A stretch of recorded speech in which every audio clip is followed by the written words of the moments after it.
Estamos con un invitado que vamos a conversar con él, experto. Ahí lo tenemos, analista político, Roberto Munita. ¿Cómo estás, Roberto? Muchas gracias por conectarte con nosotros y hablar a esta hora en TVX Emprendidos. Hola, muchas gracias a ustedes por la invitación. Bueno, evidentemente aprovechar que estás con nosotros y tu opinión acerca de las filtraciones que lamentablemente sucedieron ayer con la Cancillería. Oye, primero que nada hay que decir que una cosa es la filtración, que es grave, pero otra cosa más grave aún, a mi juicio, es la grabación, que no es lo mismo que la filtración. La filtración, por supuesto, es la consecuencia de la grabación, pero para mí, el hecho de que se haya grabado una reunión privada en un equipo de trabajo en la que está la canciller, una ministra de Estado, me parece sumamente grave. Y creo que la opinión pública, los medios en general, no es una crítica a ustedes, sino que los medios en general y todos nosotros hemos puesto el acento en la filtración, como si grabar una reunión es normal y lo malo fuera que se filtre esa reunión. No, acá lo malo es que se graba. Se graba los niveles de una ministra de Estado que después pueden comprometer no solamente a la ministra, sino que al Estado completo. Eso me parece sumamente grave. Roberto, nosotros en un principio, de hecho, hicimos énfasis en eso, en el por qué se estaba grabando. Ahora, quiero ver un poco más allá. ¿Tú crees que esto va a involucrar ya un momento crítico, una verdadera crisis de confianza dentro del oficialismo? Sí, la verdad es que yo creo que esto va a ser una crisis que se va a instalar. Ayer el gobierno trató de poner paños fríos sacando a la directora de prensa, que es una práctica común que hacen los gobiernos, ¿cierto? Sacan a un funcionario, generalmente a la gente de comunicaciones. Siento que esto no es una crisis comunicacional, es una crisis política, porque insisto, acá el hecho político es que se grabó una reunión que tenía harta carne, ¿cierto? Tenía harto contenido que era bien ¿cómo se dice?, de alta gama. Entonces trató de desactivar el gobierno la crisis con la salida de esta señorita Lorena Díaz, si no me equivoco. Sí. Pero eso acá no termina el asunto. Esto, yo creo que el gobierno tiene que entender la gravedad de este asunto y efectivamente esto puede tener repercusiones internacionales. Si me permiten, quiero decir dos cositas muy breves. Por supuesto. Algo que hemos aprendido, y yo lo aprendí desde que estaba en la escuela de Derecho hace muchos años atrás, es que las relaciones internacionales se rigen por dos principios que son súper importantes. Primero, son un asunto de Estado, no de gobierno, sino que involucran a todo el Estado. De hecho, por ejemplo, hoy día el Senado va a tratar un proyecto que es bien interesante porque es un acuerdo que firmó la presidenta Bachelet en 2016, lo presentó al Congreso el 2018 el presidente Piñera y ahora probablemente le toque ratificarlo al presidente Boric. Eso demuestra lo largo que son los procesos internacionales y que son asuntos de Estado, ¿cierto? Sí. Lamentablemente este gobierno ya alteró ese principio cuando trató de oponerse al acuerdo, se me fue el nombre, pero este acuerdo que ya había sido firmado por Chile, que faltaba ratificarlo. ¿El TPP-11? ¿Perdón? ¿El TPP-11? El TPP-11, muchas gracias, se me fue la onda. El TPP-11. Es el primer principio, los asuntos son de Estado, no son de gobierno. Y el segundo principio, tanto más importante que el primero, es que la forma es tan importante como el fondo. Porque en relaciones internacionales nos topamos con gente que tiene otra cultura, que tiene otras costumbres, que tiene otras reglas, y por lo tanto la forma es muy importante. Por eso es que siempre los asuntos internacionales tienen un montón de adornos, ¿cierto? Un montón de formalidades, un montón de solemnidad, que es justamente para igualar la forma con el fondo. Y siento que con este ejemplo, con una filtración o con estos comentarios tan, no sé, despilfarradores, siento que se pone en riesgo las relaciones internacionales por la forma. Total. Roberto, de hecho, te quería aprovechar y hacer una pregunta que tiene que ver con las declaraciones que da el presidente en Argentina, ¿cierto? Las primeras que da con la ministra Urrejola al lado de él antes de subir al avión de vuelta a Chile. ¿Qué te parecieron sus dichos? ¿Te parece que se hace cargo que no se hace cargo porque también habla, a mí me parece como que habla de otras cosas de otros países, incluso habla de Perú, de situaciones que están pasando en el Perú, se mete en situaciones de otro país y en algún punto siento que evita un poco el tema y finalmente, bueno, le pasa el micrófono a la ministra y él se va. ¿Cómo te parece cómo él lleva esta manera de comunicarse? A ver, yo como dije hace un rato soy abogado de formación, pero los últimos años me he dedicado a la comunicación política y la verdad es que lo que está haciendo el presidente es lo que uno le recomendaría como asesor político, como asesor comunicacional, ¿cierto? Que es dejar siempre las malas noticias o las cosas más complejas a la ministra vocera. Sí. Yo no puedo culparlo, es lo que yo lo habría recomendado, pero efectivamente él no se hace cargo del problema, el presidente no se hace cargo del problema, tampoco se hace cargo el presidente Fernández. Es bien interesante lo que hace el presidente Fernández, que también desdramatiza el asunto, sí. Pero una cosa es lo que nosotros vemos para las cámaras y otra cosa es lo que sucede en puertas adentro. Yo no tengo ninguna duda, no tengo pruebas, pero tampoco tengo dudas de que el presidente Fernández debe haber tenido molestia y se la debe haber representado al presidente Boric, mal que mal es su embajador. Entonces yo creo que esto está cocinando de alguna forma a fuego lento una pequeña crisis que, insisto, si el gobierno no le toma el peso puede tener repercusiones internacionales. Sí, yo también, Roberto, en cuanto a las relaciones que nosotros tenemos con Argentina, la verdad es que tampoco han sido fáciles. Tenemos una historia con ellos, ¿cierto?, que tiene que ver también con la guerra de las Malvinas, ¿no? Ellos tienen ahí algo con Chile, pero tú realmente, ayer cuando, bueno, la ministra Rajola subió después una foto, ¿cierto?, acompañada... se me va el nombre del que no es Bielsa, es el otro, no es el embajador de Argentina.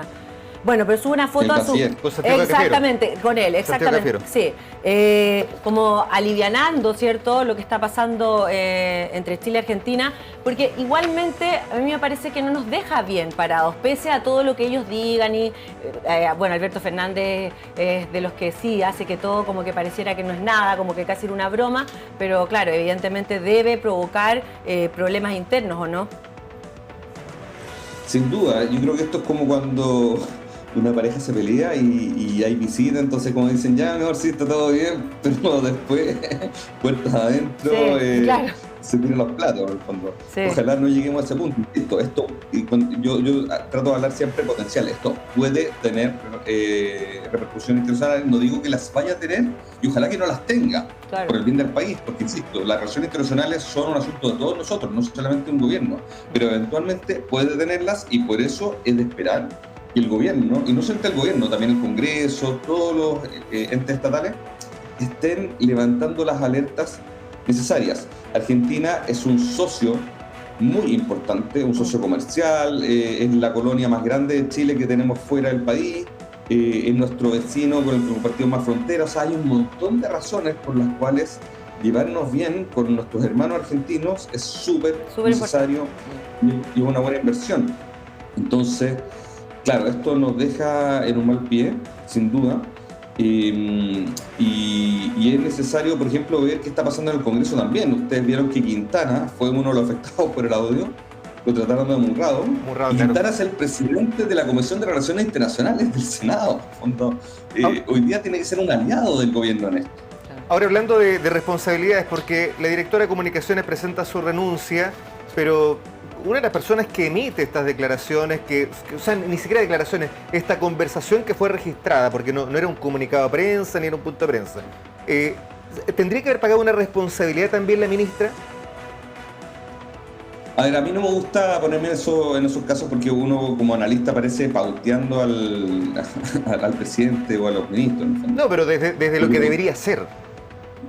Claro, pero evidentemente, y como dije al principio, la responsabilidad no queda zanjada en la jefa de comunicaciones, siendo sobre todo, que insisto, esto no es una crisis comunicacional. Claro. No es que la ministra haya dicho alguna declaración que fue sacada de contexto, claro, y la jefa de prensa no tuvo la capacidad de de manejar los medios. No, esto es una crisis política, porque acá, más que una filtración, acá hay una grabación, es un asunto prácticamente delictual, porque es delito grabar una conversación sin privada de las personas, sobre todo si está la ministra de Estado. Entonces hay un asunto acá político que a mi juicio no se le está tomando el peso y lo están tratando de hacer pasar por un asunto comunicacional. Sí, buen enfoque, es un delito, claro. No, sí, pues es un delito. Ayer se hablaba también de aquello, en algunas declaraciones se decía que finalmente podía constituir esto un delito. ¿Cuáles son para ti lo que se debiese hacer ahora? ¿Ves cómo se habla mucho de que puede haber un cambio de gabinete? ¿Qué pasa con las confianzas? Hay muchos ministros que la verdad que poco y nada se conocen en la población, muy pocos ministros, la verdad, la gente los conoce, 5. Se habla de que hay un muy mal trabajo de parte de los ministerios y de ministerios muy importantes que deben tener a otras personas puestas ahí a esos cargos porque se ejecutan situaciones y cambios para Chile importantes. ¿Cómo ves eso tú? ¿Cómo ves el futuro en ese sentido en el gobierno? Sí, yo creo que el cambio de gabinete se viene hace rato y esto probablemente lo acelere. De hecho, algunos pensamos que quizás se iba a producir cuando salió la ministra Ríos y entró Cordero, que el presidente iba a aprovechar esa oportunidad para hacer un cambio un poco más macizo. Claro, era año nuevo, estábamos a puertas del nuevo proceso constituyente, quizás quiso esperar, pero yo no tengo dudas que se viene un cambio de gabinete un poco más potente y que probablemente incluya a la canciller. La canciller hace bastante tiempo que viene con problemas dentro de la administración, no quiero decir dentro del gabinete, pero sí dentro de la administración. Desde los primeros días ella se tomó ciertas licencias que no fueron bien vistas en el resto de la administración pública.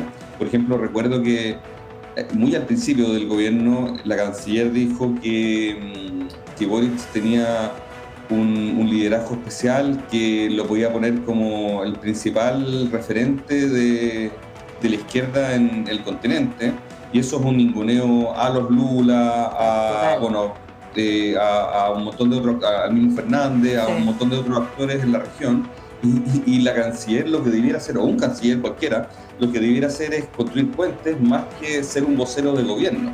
Entonces, después tuvimos otros problemas como el del embajador de España, ¿se acuerdan? Sí, la fotografía aquella. La fotografía aquella. Claro. Entonces, yo creo que uno de los asuntos en los que este gobierno ha estado más al debe es en materia internacional. El mismo TPP-11, acuérdense de lo que pasó, y hemos sabido cómo siguió esa teleserie. El gobierno se vio obligado a promover su ratificación en el Congreso e incluso a firmarlo sin las side letters, las famosas side letters que nunca llegaron.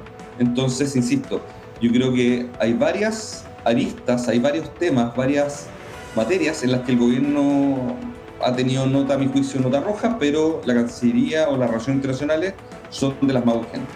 Roberto, yo estoy claro que no te gusta pautear al gobierno ni a la clase política, y también estoy claro que acá lo grave es que se haya grabado un audio sin el consentimiento de las personas que estaban presentes en ese instante.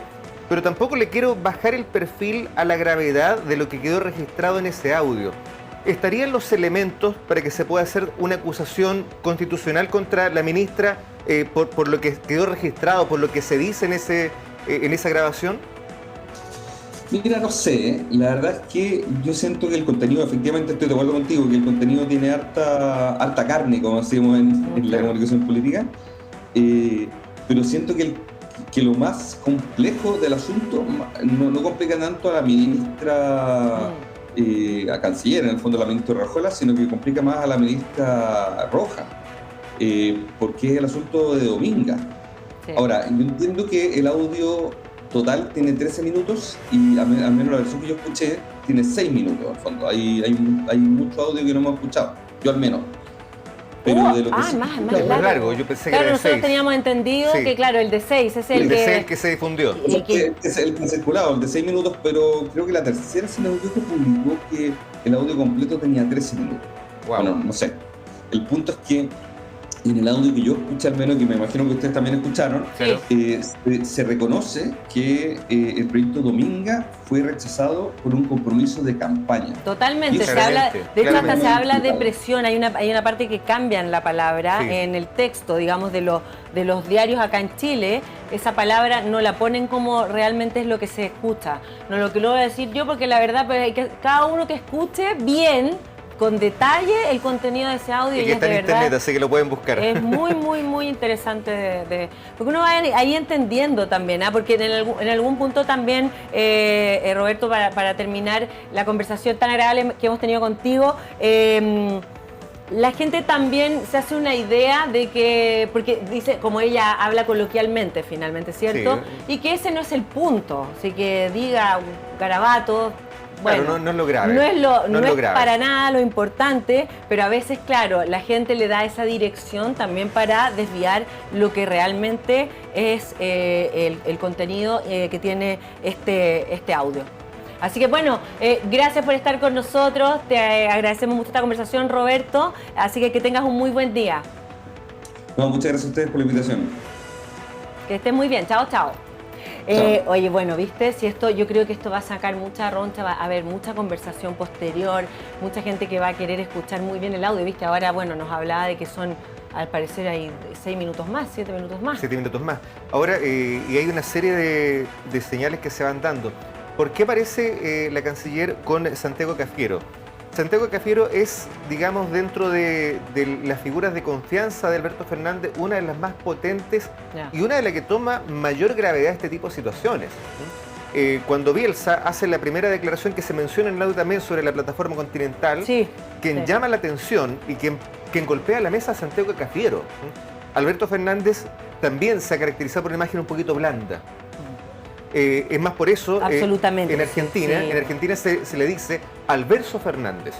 Así como tenemos un niño poeta acá, allá tenemos también a un poeta trasandino y que tiende a suavizar todo tipo de polémicas. Santiago Cafiero es la figura más potente y por eso también está la señal de la fotografía con él. Exactamente. Pero claramente, independiente, que estoy de acuerdo con Roberto y estoy de acuerdo también, y lo comentamos al inicio de este bloque, que hay un hecho grave, que se grabe primero que todo una conversación que no tenía como fines ser difundida. Acá tampoco le podemos restar al contenido de lo que va, porque hay una opinión, y es una opinión que es demasiado categórica, ¿no? Demasiado, digámoslo, rozando incluso un poquito la prepotencia, que eso no lo puede tener una persona que ocupa un cargo público. Exactamente. Bueno, esta es una noticia finalmente todavía, yo creo, en desarrollo. Nos queda bastante. Sí, queda bastante, pero seguramente, como bien hablaba él del tratado también, ¿te recuerdas que son como historias que se guardan? Son como teleseries que quedan sin capítulos que quedan con final abierto. Claro, quedan ahí y pasamos a otra situación y que tenemos muchas últimamente, lamentablemente, en nuestro país. Bueno, vamos a ir a una pequeña pausa comercial después de esta actualidad tan intensa y extensa e intensa que tuvimos. Bueno, una pequeña pausa y ya volvemos con más Emprendidos. Quédense.